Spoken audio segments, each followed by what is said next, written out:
Welcome back, everybody. Welcome back to Advancing Our Church. I'm your host, Jim Friend. I'm so excited to be here. I'm always excited to be here. We are the premier Catholic stewardship podcast, and I think we've been around the longest. This spring actually will be 6 years. It's crazy how time flies. But we are in the season of Lent, much more importantly, and I want to offer you just something to think about, just in case you've not decided exactly what you're going to do for Lent this year. It's not too late. No matter when you get started, God will appreciate the effort. So just start praying right now, today, as soon as you finish listening to this episode, or you can put a pause right now and start praying, start fasting, start giving some of your resources to those who are less fortunate.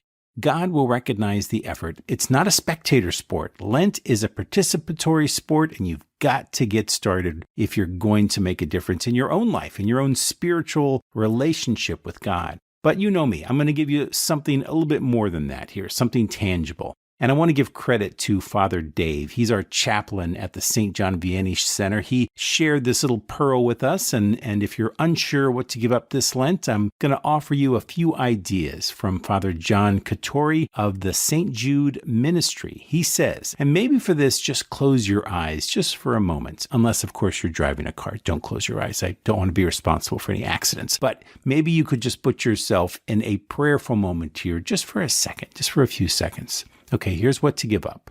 Give up bitterness. Turn to forgiveness. Give up hatred. Return good for evil. Give up negativism. Be positive. Give up complaining. Be grateful. Give up pessimism. Be an optimist. Give up harsh judgments. Think kindly thoughts. Give up worry. Trust in divine providence. Give up discouragement. Be full of hope. Give up anger. Be more patient. Give up pettiness. Be more mature. Give up gloom. Enjoy the beauty around you. Give up jealousy. Pray for trust. Give up gossiping. Control your thoughts. Give up sin and turn to virtue. I'm going to put this little mantra in the show notes of our episode because you may find it useful just to kind of review it this time of year, this season of Lent, and meditate on what those words mean for you.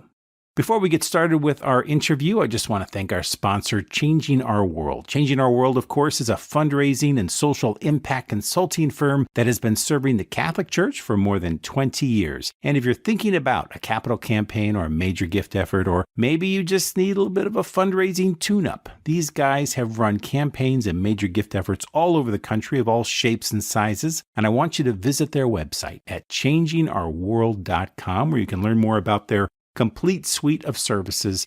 You can find a link to their website in the show notes of this episode. Once again, thank you to Changing Our World for sponsoring this episode. Now, let's get to work.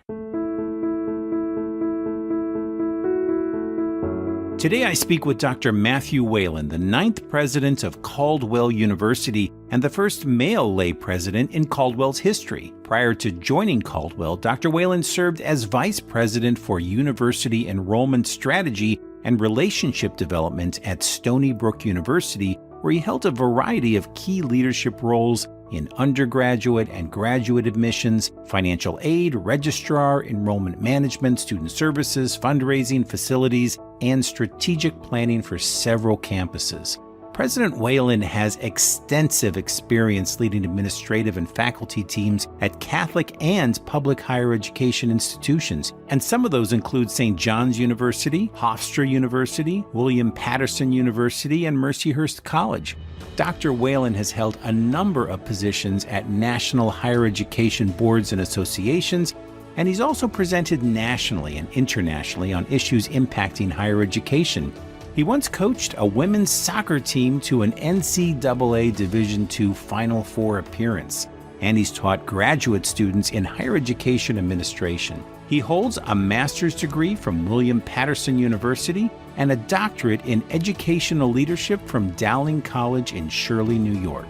Today we'll talk about his native home of Denville, New Jersey, where he grew up in a family of 8. Dr. Whelan and his wife Kathy have 3 daughters and a 3-year-old border collie named Lucy. And so, without further ado, here is Dr. Matthew Whelan. Well, President Whelan, welcome to the podcast. So glad to have you here on Advancing Our Church. Thanks for having me. I'm eager to listen and learn and maybe even speak a little. Well, you are the main event today, and Caldwell University has got such a long history and wonderful service to the community. And I was thinking about the community from your perspective. You're kind of a homegrown New Jersey native, living and working and serving in a community that you grew up in, essentially, not too far away.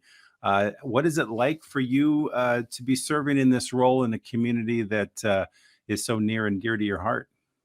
So first of all, I'm really humbled. I'm honored to be serving in this position. It is Mhm.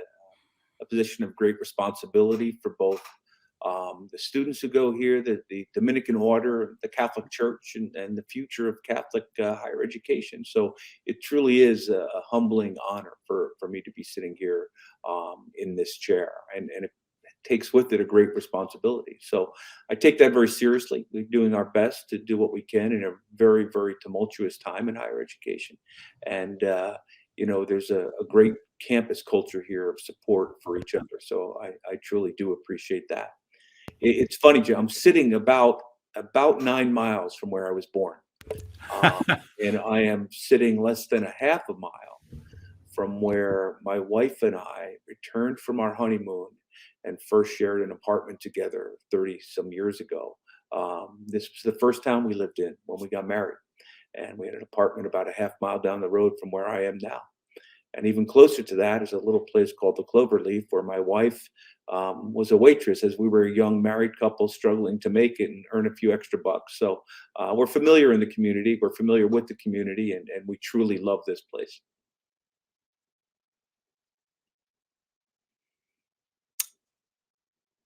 Jim, I lost your audio. Sorry about that. We'll edit that. Um, that seemed very evident when I looked at your bio and I saw how close you went to high school and just the fact that you grew up in that community. What's it been like your career journey through higher education to this point? Well, there are several teachers who would be rolling over in their grave if they knew that I went on to be a college president, I'm sure, including my wonderful, wonderful fourth grade teacher, Mrs. Caruth, who really did have a lot of faith in me, even though I think I gave her a bit of a hard time through the years. But it's my journey's been interesting. I'm born into a large family, second oldest of 8 children.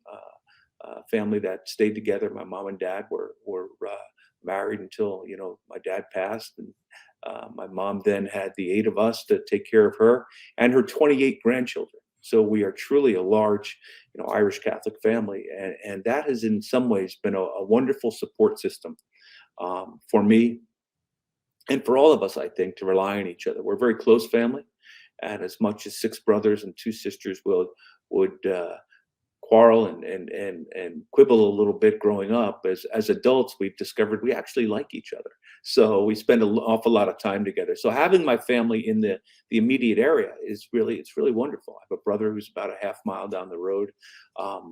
Everybody's really within about 15 miles. Maybe there's two beyond that radius. So Mhm. we'll venture down to South Jersey to see them, and Very nice. I have one brother in Virginia as well. That's wonderful. And I hear you played a little soccer at, was it at Mercyhurst or? Well, I played soccer. My grandfather was from Liverpool.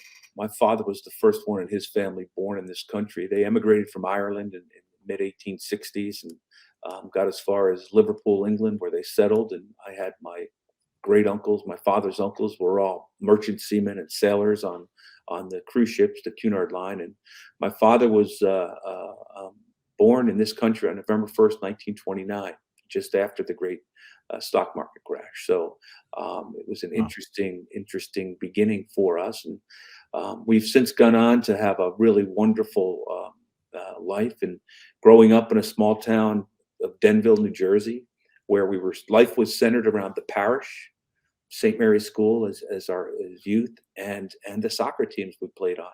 And so we played soccer from a very young age. Before soccer was really popular in the United States, my brothers and I were on the first soccer team that was formed in our town. Wonderful. And you mentioned your parish. What role has your faith played in your educational journey? I know that Catholic higher education, even Catholic secondary education, it's been a challenge for everybody nationwide. But what a great choice you've made in pursuing your faith through your career a little bit. It's our the faith has always been somewhat central to our life, our upbringing. We were altar boys from the youngest time. We were very active in our parish. I think probably because it was easy for the pastor to make one phone call and get four altar boys than anything else. So we did an awful lot of funerals. We did an awful lot of weddings. We did many of the main liturgical events throughout the year, throughout the liturgical calendar. So life in many ways centered on what was happening at the church. We were enrolled in St. Mary's School in Denville, which has since closed. And that's the sad thing that we're seeing as the elementary Catholic schools close or condense, as the high schools close, and there are some, as you know, that have been closing. That is a threat to the Catholic colleges and universities in the country, who are really, in many measures, places that students can go not just to advance their own lives, but to advance the lives of others, because what we do is more than just provide the college degree. We hope to provide the education and the degree, and the attentiveness to Catholic social teaching that they will take with them when they leave here. And I'm sure that it amply prepared you for the role that you've taken now. And I know you've been in that role for a couple of years.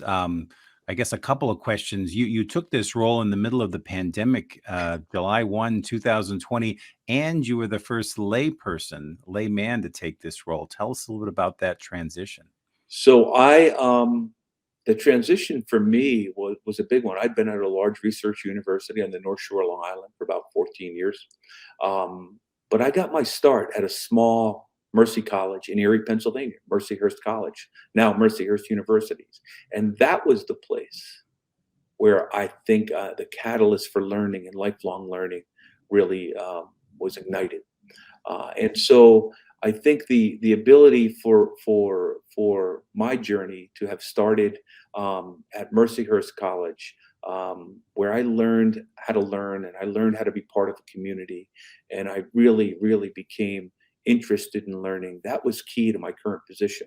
I signed my contract 3 weeks before COVID hit. Wow. Uh, and so I had worked at a small Catholic university at Mercyhurst College at the time. I have worked at the largest Catholic university undergrad in the country, St. John's University, where I was Dean of Admissions. And then I worked at the secular university, Hofstra University, and then finally over to Stony Brook. And the reason I left St. John's University was based on family. Commuting on the Long Island Expressway is not all it's cracked up to be, and it's not cracked up to be much, trust me. But I spent an awful lot of hours on the Long Island Expressway. I would put my children, Kathy and I had 3 young children, and I would put them to bed sometimes Sunday night when they were young, and not see them occasionally till Thursday night. That's no way to raise a family. That's So I hard. Yeah. decided to leave St. John's and take a job within really a stone's throw of my house in Stony Brook, New York, at Stony Brook University, and found a wonderful community there. But it was missing something. It was missing that sense of faith and that sense of attachment to something greater that I found at a place like Mercyhurst, and certainly saw at a place like Caldwell. So my journey was maybe a little bit non-traditional in that I did not come out of the academic sector. I came out of an enrollment and administrative sector. And I did not come out of a long career, particularly entrenched in Catholic higher education. But that has allowed me actually the experience of bringing some of the ideas of the academic and other ideas from some of the other universities, and then surrounding them in our Catholic values and figuring out how we can do things better. So I feel blessed to have taken the journey I've taken. And, I did not, again, if you hear the phrase, the luck of the Irish, it may not apply in this case, as signing the contract 3 weeks before COVID. But, I grew up in a family where you play the hand you're dealt. You deal with what's in front of you and you move through it as best you can. And that's what we're doing here at Caldwell with a great team of people. No one does this alone. We have a phenomenal team of people working together to try and move us through the pandemic and into the post-pandemic environment in higher ed, which is probably the most disruptive period in higher education since the land grants and possibly since the formation of higher ed in this country. Tell us a little bit more about that. I can only imagine. I know that most colleges have, obviously, all colleges felt the impact of the pandemic, but how has that impacted Caldwell? And then how have you all been moving through that together? So people very often conflate the idea of private college with very well endowed universities sitting on hundreds of millions of dollars in endowment, and that's not the case. There are many small Catholic colleges and universities who serve an important sector of our society. People who may not be um, as wealthy as others, and people who need a smaller faith-based organization to help them move through their pathway into higher education. And so I really think that it's important that places like Caldwell University and Mercyhurst University now, that we pay attention to our people in our local area who need higher education, whether it's to break the cycle of poverty in that family, whether it's to prepare them for a life in the future, and the changes that are coming in the future. We are faced right now in this country with a tsunami of change in higher education, and specifically in Catholic higher education. People are questioning the value of higher education, and the value of higher education is incontrovertible. It leads to a higher socioeconomic strata for the family. It leads to more civic engagement. It leads to more religious engagement. It leads to more social engagement, less reliance on social services to propel the family. So the value equation is incontrovertible, but people question the value. We're faced with competing institutions in free colleges. And I don't believe that anything of value can be gotten for free. I believe you have to contribute something, time, treasure, talent, whatever it might be, to achieve something of value. So we're fighting that headwind. We're fighting headwinds of demographic changes. In another 2 years, roughly, we're going to go into a period in which there are fewer and fewer 18-year-olds available for entry to higher education. There'll be just as many colleges and universities, but there are fewer and fewer 18-year-olds. And so when your supply changes, there will be places that some will continue to take a lot of students, but as people take a lot of students from a smaller number, there will be some institutions that struggle to get students. And many of those institutions will be the small Catholic colleges and universities without huge endowments to carry them through the headwinds. There's technological changes we're faced with and how students want to learn in distance learning. And so these are the things we deal with on a regular basis, on a daily basis, in addition to students not liking food and not having places to park on campus. Sure. Yeah. The simple things, the good old days, right?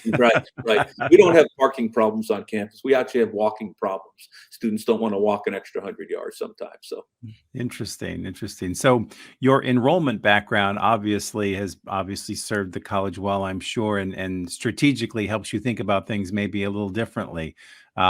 What have been some of the strategies that you've been implementing, or ways in which you've been trying, retaining students as well as attracting new ones?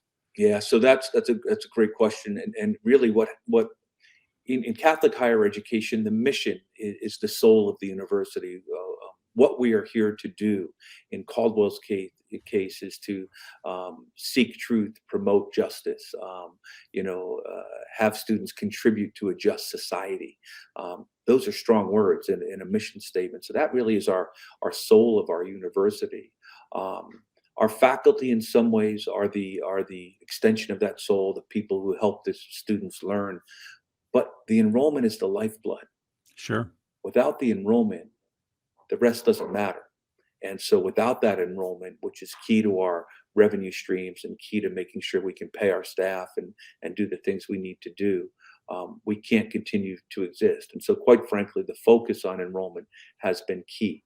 The pandemic has hurt us, as it has many small Catholic universities. Students and in some high measure, students who can least afford to do so are dropping out of college. Black and brown students, students at lower economic thresholds. They're seeing jobs available for $18 or $20 an hour at big box stores or at warehouses. And at 18 years old, that's phenomenal. Until they get to 25 and they realize they're not getting raises and that's all they're doing. And now they have to try and raise a family and they have no education to fall back on. So it's critical for us to keep all those things I spoke about a few minutes ago, the value equation, in front of people and talk about how much this investment in your future will pay off. And so that's what we're working on. So the strategies we're working on are effectively ensuring that we have a message that resonates with our students. And the message that we talk about here, we surround all of our offerings and sort of the core values of respect, integrity, community, and excellence. I call that sometimes the rice that feeds us. And so we want to teach students to respect others, but we also want them to respect themselves. We want them to have the integrity that when they say something, for someone, they'll do it. And when they say something to themselves, they'll do it. We want to teach them about the strength of this community. This little number of 2,000 students on this campus, we're a community. But when they leave us, they join a community of 7,000 or 8,000 alumni. And then they join a community of their town, their city, their state, their region, the country, the world. We bring students in from Nepal in large numbers every year. They've connected. And so our community leaves us and goes out into the world and hopefully helps make the world a better place.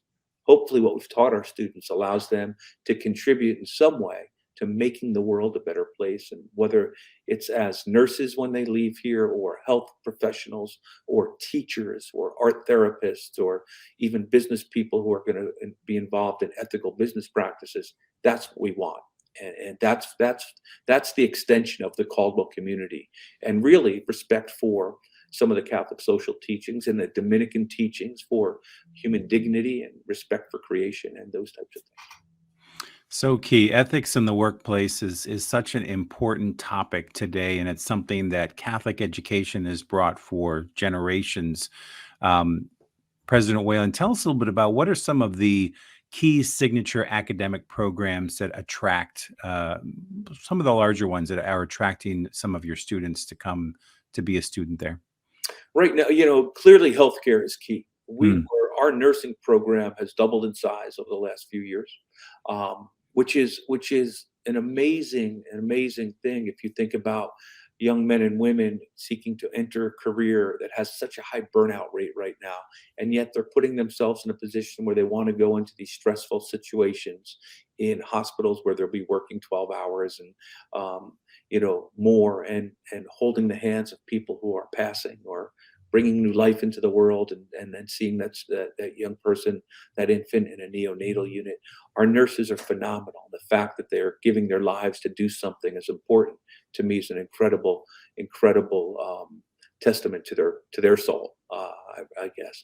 So our nursing program is very, very large. We have an interesting program. We have a sport management and esports program. And that is where students can go out and learn the business of esports and gaming, and hopefully be able to engage in the sale and marketing of games that can teach students not just the violent games and things that their students are faced with. Gaming can be made for good purposes to teach students how to learn. And so we hope that our students are going on to do that. We have an art therapy program. A certified art therapy program. As students are coming out of the pandemic, and adults are coming out of the pandemic, they spent 2 years in social isolation. We're training art therapists to go out and work with those people to reintegrate them back into social situations in a safe manner. So that's an incredibly important program. Our counseling program, another very large program, whether we're spinning out guidance counselors or mental health counselors, the mental health needs of college students is exploding. Oh, I'll bet. Exploding. In some regard, possibly because students have moved away from some of what I was brought up with in a church, where you could always fall back on the school and the church and the parish for support. I'm not sure everybody has that as much as I did. And so I'm also concerned about that. We also have an applied behavioral analytics program. We teach teachers of autism. And Oh, so we educate the teachers of autism to help those who are suffering from some type of autism-related disorder to excel in their lives, using their disability to do well and as well as they can. So that's an incredibly important part of who we are. And then, of course, as are the other programs across the country, our science, our STEM, and our computer science are those programs are also exploding. But we hope to use those computer science programs not just to teach students how to program, but so that our students in the humanities and social sciences can learn about things like artificial intelligence and how it can be used for well-intended purposes, not just nefarious purposes. well, your campus is situated in such a great spot in that you have some of the suburban attributes of a campus, but you're also just a stone's throw from Manhattan and a large city. I'm curious, what are some of the deciding factors as to why a student chooses an education at Caldwell beyond the academics? One of the academics certainly attracts the students, but I think Sure. one of the things that also attracts them is we are deeply committed to making education affordable. We provide $33 million of our own money each year back to students in financial aid. If a student comes to us with Pell, which is the basically students coming from the lowest socioeconomic strata in the country, if they're Pell eligible and TAG eligible in the state of New Jersey, we pay their tuition for them. That student won't have to take any loan for tuition. Wow. So that's a commitment that we're making to help improve the social mobility of those students and break what could be generations of families living at the line between poverty and lower middle class. We want to be able to propel those students from the lowest strata income wise into the higher strata. Incredible. And how about we talked a little bit about the Catholic education piece. How is that lived out on campus? Do the Dominican sisters still play a role in campus life? The Dominican sisters are our sponsors. Okay. They are Mhm. the corporate member of our from a legal perspective. The Sure. Dominican sisters are the member of the Caldwell University Corporation, and they cede the power to run the organization to the board of trustees and myself and the officers of the university. And so we take that responsibility seriously. And the sisters retain reserved powers over mission and Catholicity and the direction of the college, but also over some of the physical attributes of the college. And so these arrangements are across the country taking on new positions. Some orders, as they get older, are no longer sponsoring institutions in the way they formerly would. We're still a sponsored institution by the Caldwell Dominican Sisters of St. Dominic, and so they're active on our board of trustees. We have 5 sisters on our board. Uh, Mhm. I meet with the prioress at least once a month and talk with her about what she sees us doing. We have certainly a Catholic campus ministry, but we also serve the needs of other students. We are welcoming all students here. Of course. We have Muslim students on campus. We have Jewish students on campus. We have Catholic students on campus, and our campus ministry. We have Sunday night mass here. We have special feast day masses where we celebrate students. We have special Founders Day masses. So we try to provide those students with an on-campus version of the parish I grew up in, and that's what I look to us as. And we've seen some declination in the numbers of students who have attended over the years, as has almost every parish in the country. And we're working to new ways to get them back into learning about what it means to be a Catholic Dominican mission.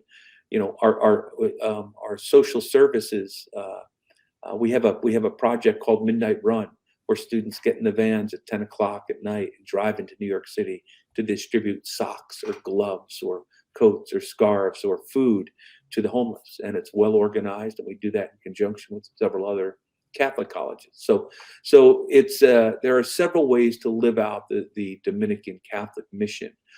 It doesn't all mean going to church and doing things the way we did it, although we would like that to be an additional part of their learning and quite frankly, their support system. Absolutely. And you mentioned other Catholic colleges. Are you in partnership with them? Or I know obviously having such a strong Catholic education background, are you finding ways to work together in different ways? We've spoken to several of Catholic colleges in the area, and I'm friendly with their presidents. I think that's Mhm. key because the future for Catholic higher education, the future for all of higher education, is going to involve some level of partnerships and perhaps consolidations in some cases. But within 15 miles of where I'm sitting is Felician College, is Seton Hall University, is St. Peter's University. Just down south of us is Georgian Court University. So we have there's a lot of ability for students to choose, make a choice about different Catholic universities. And some level, we want to be able to work with those institutions to offer academic programs that one of us may not be able to offer, but the other one wouldn't. We were in discussions with Seton Hall. Our provost was in discussion, excuse me, our academic vice president was in discussions with Seton Hall about getting some of our pre-law students exposure to their law programs. I've had conversations with several other presidents about how we can begin to work together to offer features on our campus that may not be found on theirs, and vice versa, by the way. Excellent. It sounds like you have a lot of wisdom to offer. I'm sure you do from your years in higher education as well as Catholic education. What are some of the lessons or some of the wisdom that you would pass on to young leaders in today's world?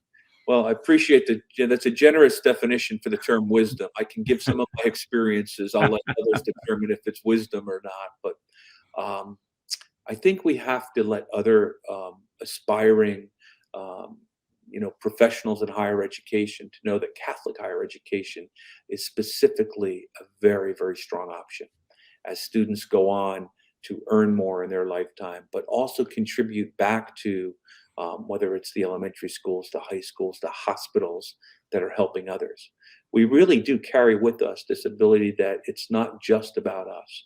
We have to go out and help others and serve others and respect others and ensure the human dignity of the person. And so that's what we want our students and our faculty to take with them. And as young professionals are looking at careers, having that ability to say, I'm doing something greater than myself and greater than my paycheck is, I think, a very reassuring and comforting part to know you're giving back. You're not just taking a salary, but you're also giving back to others. And I think Catholic higher education provides an incredible outlet for that. And possibly even mentorship, I think, or just walking along the journey with young professionals and helping them along, just being available to them, perhaps. Yeah, and so we do that. We have higher education's an interesting business, if you will, and I used air quotes there for a moment. The business is that we do have to make sure that we can run our house and pay our bills and do those things. But it's also a business that we will bring students in and support them beyond just when they're fee-paying students. We have alumni chapters around the country. We want them to be able to take what they've learned at Caldwell. Someone has a quote that says, what you learn here leaves here. And we want them to take that with them. So whether it's a mentorship program, whether I can help someone or my colleagues can help someone, I know every single one of them would. We would hope to tell them to look at a higher education, look at the value added that you would get at a higher education institution and give it a try. Our salaries may not be as high. Our benefits, quite frankly, may not be as high, but our culture is unmatched. And that's something that I think is important for students to realize. Excuse And me. the experience is absolutely priceless. Absolutely. Tell us a little bit about your alumni base. Are they still very much involved with campus life and helping you to further the mission? We have alumni around the country, primarily based in New Jersey, but I was just down in Washington, D.C. and in Baltimore talking with two alumni. And I have alumna from California who is, quite frankly, possibly joining our board after a very Great. successful career in technology.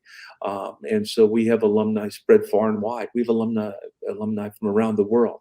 They get involved through our normal activities, such as the homecoming activity, or I think tonight I'm going to a Caldwell couples event where people who have gotten married at Caldwell can come back. And tonight we're going to celebrate about 30 people who got married at Caldwell with a little bit of wine and cheese, and just let them reconnect, see the new chapel we built, see the new study lounges we have, see the new distance ed classrooms. And some of those people will go on to come back here and maybe do a master's degree or a certificate. Some will just feel comforted that they're back on campus, they can relive their memories. Some will dig in their pocket and want to support something. And that's all of those things are good. Whether it's their time, their talent, their treasure, or just that connection, it allows us to be that extension of the family and the community we're trying to create here. Wonderful, wonderful. Well, President Whelan, any closing thoughts? Where are you headed over the next year or so? We're many of us in small Catholic institutions. I just came back from the National Catholic College and University meeting, and there's many small Catholic colleges and universities that are just coming out of this pandemic and trying to look at themselves and some of the changes that are occurring and how we're going to adapt to those changes. So this will be a period of both protecting our ability to attract students here and investing in that ability to continue to attract students here, but also how we might redefine ourselves as a Catholic university in the future, and how we might redefine the partnerships we have with other Catholic colleges and universities. So it's an exciting time. It's an important time, and it's a time, I think, where we need all the prayers we can get to help us continue our mission to educate students in the life of the Gospels, and so that they can take that with them out into the world. Without a doubt. Well, prayers is something that we can certainly offer, and it sounds like a great place to be, an exciting opportunity for you, and obviously for all of the students. And congratulations on all the great work so far. And we will stay in touch and keep in touch on further developments. It's exciting. Great. Jim, thank you for what you do. I think what you do is important, and gives people another outlet to live and learn a little bit more about how important their religion is to them these days. Well, thank you. I appreciate that. God bless you, and we'll keep you in our prayers. Thanks so much. Thanks so much. Take care. I want to thank Dr. Whelan for being on our show this week. Thank you, Dr. Whelan, for all you're doing not only for higher education, but in a special way for Catholic higher education. I'll leave links to Dr. Whelan and Caldwell University in the show notes of this episode. Once again, thank you, Dr. Whelan, for being on our show.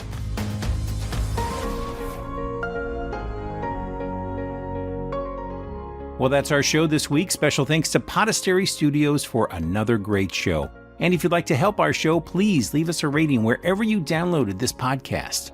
And if this is your first time listening to Advancing Our Church, I hope you're going to stick around and subscribe. You can find us on all places where you download your favorite podcasts. You can find us on YouTube. You can follow us on Facebook, Twitter, Instagram, and LinkedIn. And for more information about our show and for a complete listing of all of our shows, please visit us at advancingourchurch.com. And once again, many thanks to our sponsor, Changing Our World. Well, that's it for me, everybody. I hope you're having a very prayerful season of Lent, and if you haven't started, it's not too late. Remember, Lent is not a spectator sport. Let's get out there, let's pray, let's fast, and let's give alms. Take care, everybody. Have a great week. God bless you.